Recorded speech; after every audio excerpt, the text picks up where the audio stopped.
परी येळूच्या पोटात ती कधी नसुटी कैसे दुर्जनाची संगती कधी नावे सज्जन सदा ध्यान भजनी निमग्न आचार भोजन सवाचयन सर्वत्र एकही यत्न करो सप्तसंग अभिनंदन पाही.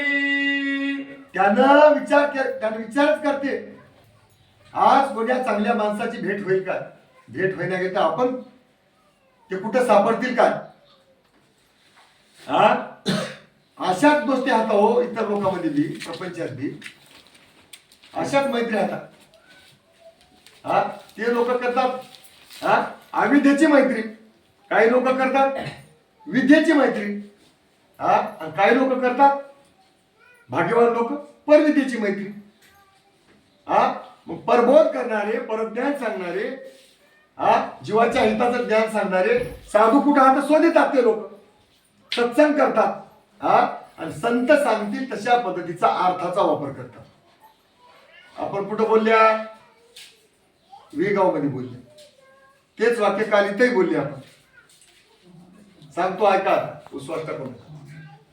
हा खऱ्या माणसानं पैसा कमवाव प्रपंचात आणि खर्च कराव परमार्थात. आता आपले लोक काय करले, आपलेच लोक होत ते काय आपले दुश्मन नव्हत बिचारी. हा परमेश्वर त्याला सद्बुद्धी देऊ. हा बरं त्याला उपदेश करण्याची आपली लायकी आहे का, आपण तेच केले आजवर. आपली लायकी आहे का हे कोण सांगाव. हे ज्या लोकांनी केलं नाही त्यागलंय त्या लोकांनी सांगावं. काय करावं, पैसा कमवाव प्रपंचात, खर्च कराव परमार्थात. आता आपण काय केल्या आणि आपल्या माग आपल्या बघून करायलेले लोक काय करायले, लोक करायला म्हणण्याचं मला तर अधिकार नाही. आपण काय केले आजवर, आपण पैसा कमविल्या परमार्थात आणि खर्च केल्या प्रपंचात. मग आपल्याला सांगण्याचा अधिकारच नाही. ज्यानं हे धंदा सोडलाय, ज्यानं अर्थातला अर्थ काढलाय, ज्यानं जगद्गुरु दत्तात्रय प्रभूच्या बोधाचा अर्थ काढलाय आणि आपल्या आयुष्याला अर्थ कशाने प्राप्त होतील हा ते अर्थ स्वीकारलाय, त्या लोकांना बोलण्याचा अधिकार आहे. आपण पोथी सांगा बसल्या म्हणजे लोकांना उपदेश करण्याचा अर्थ आपल्याला नाही. कारण का ते स्वभाव आपला अजून सुद्धा मोडला नाही. आपण मी दोन्ही डबलीवर पाय ठेवून चालले, देवोश दाता न देवोश दाता असं. हा हा हे धंदा डुप्लिकेटच होय. हा ते लोक पण होत ते सांगायलेले, ते लोक होत परविद्येचे भक्त. ते लोक कोणते होत, परज्ञानाचे भक्त होत. त्याने काय केले, निखळ परमार्थ केले, त्याच्यामध्ये पाण्याचा बूंद लागू दिली नाही. आपण हा व्यापारी निर्मळ बिन पाण्याचं दूध इकित नाही. हा बिन पाण्याचं दूध त्याला इकित नाही, त्याचा हातात गुणाला बसणार असं चालत नाही. हा ते लोक काय करतात, मला पाणी वरून टाकलेलं बघतात म्हणून आधी चरवीतच पाणी घेऊन बसतात. शिशी ठेवतात इथं. हा हे गंमत अशी आहे. आपण काय करावं आता, आपलं आजवर आयुष्य असं केलं की नाही. हा तर इतकी पोती आहे केल्यावर, इतकं शहाणपणाचं बोलल्यावर आपण काय करावं, पोतीसारखं वागण्याचा निर्णय घेऊ. पोतीसारखं वागण्याचा आपण निर्णय घ्यावा आणि ते निर्णय घेऊन एक पंचवार्षिक योजना झाल्यावर लोकांना उपदेश करावा. हा आपण खातच लोकांना सांगायला कोणाचं खाऊ नये म्हणून. सर्वभूती उपकार करणे समाजाची तन्मन वेचणे राजा रंग समान देखणे ऐसा परमार्थाचा अर्थ. परमार्थ कशाला म्हणाव, परमार्थ कशाला म्हणाव तर हे आपला उत्तम मनुष्याचा देह, माणसाचा जन्म, आपल्याला मिळालेला देह आणि आपल्याला मिळालेली बुद्धी, आपल्याला मिळालेला 100 वर्षाचा अवकाश, हे 3 गोष्टी लक्षात ठेवल्या की हे परमार्थाला समर्पित करून टाकावं.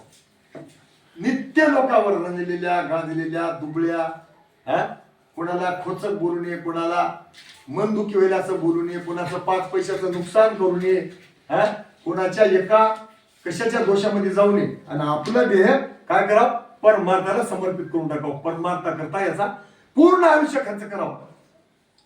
आणि काय करावं हे करत असताना श्रीमंताची तर सेवा कोणी करी, धनवंताची तर कोणी करी, अजून सांगतो तुम्हाला गुणवंताची तरी कोणी करी, पण ज्याला काहीच कळना, राजा रंग समान, राजा रंक, रंक म्हणजे भिकारी, त्याला भीक मागून खाल्याशिवाय दुसरा पर्याय नाही, अशाला सुद्धा राजाच्या बरोबरीचं मानून त्याची पूजा करावं. तितकंच महत्व त्याला द्यावं. राजाला ज्या पाठावर बसवल्या होत्या काल, उद्या त्याच पाठावर त्या रंकाला बसवा. राजाची जशी पूजा केल्या तितकीच पूजा त्या रंकाची करावं. तेव्हा ते भक्ती त्या भगवंताला आवडते.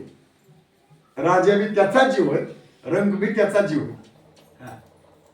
माईला एका लेकराला खाऊ घातलं आणि एका लेकराला खाऊ घालला गेल्यानं तिची तळमळ भागना, त्यानं जेवला येता याची वाट कशी करून होती तिला, त्याच्याकरता तिला झोप येईना. मग आपण काय करावं, हे दोन्ही लेकरं भगवंताचे समजून दोघांनाही समानच खाऊ घालावं. तेव्हा माईला बरं वाटते. माईला बरं वाटते म्हणजे निज मायेला समाधान होते. मग ती निज माया समाधान झाली की आपला परमार्थ तिला आवडला म्हणून समजा, तेव्हा आपल्याला गती प्राप्त होती. नाहीतर नाही, पॉलिसी करायचं ना. सर्वाची उपदेश करावा, जो चारी अर्थाचे बरवा, जेणे सापडे पुरवी ठेवा, निर्गुणाची प्राप्ती होय. सगळ्या लोकांना उपदेश करावं म्हणलंय, लहानाला मोठ्याला काय करावं, उपदेश करावं. सगळ्याला बऱ्यापैकी नीट नेटकं करून परमार्थाला लावावं. काय करावं, त्याला शुद्धीवर आणावं, बेशुद्ध हात. आणि काय करावं, त्याला सांगून शिकवून समजून काय करावं, त्याला परमार्थाला लावावं. आणि याच्यासाठी असे प्रयत्न केल्याने काय होते, तर आपल्या अनंत जन्माचा निज ठेवा, हरवलेला ठेवा, आपली ठेव आहे की नाही, मूळची निराशी मोक्ष नावाची ठेव, ते काय झाले, आपली विसरले. तर देव काय करते, आपल्याला बुद्धी देते, आपल्या लक्षात आणून देते, इथं ठेवलं बरं म्हणून. कधी कधी बघा 10-10 वर्षाला वस्तू घडते. मग कवा घडते, आपल्याला शुद्धीवर आल्यावर. मग आपल्याला शुद्धी कवा प्राप्त होते, भगवंताची कृपा झाल्यावर. आणि कृपा कवा होते, या मार्गाने गेल्यावर. लहान मोठं बघत, आपलं तुपलं बघत, नाही तर तसं तर आपण आपली आधी सोय करून घ्यायची. मग दुसऱ्याची झाली तर होईल. आपण जेवल्यावर मग दुसऱ्याला वाढायला उठायचं. नाही तर पहिल्या पंक्तीला जेवून पाणी नसलं तर घरी जाऊन पाणी पियायचं. आणि घरच्या माणसाला सांगायचं, मी जेवण आलो, इथं बसलास काय, जाय की आधी जेवणी, आबाळ आलंय. मग गाव जेवण, सोयरे धारे जेवतील, बारीक सारीक लोक जेवतील, याची काळजी घ्यायची नाही. ते कलियुगातली भक्ती होती. दत्तात्रय महाराज सांगायला की नाही, हे भक्ती त्रेतायुगातली होती. आज सांगले नाही, ते त्रेतायुगामध्ये सांगले यदुराजाला ग्रंथ दत्तात्रय महाराज. आणि ते यदुराजाचा ग्रंथ परवा कलियुगामध्ये मधुमुनीने लिहले. पण हे विचार त्रेतायुगातला होय.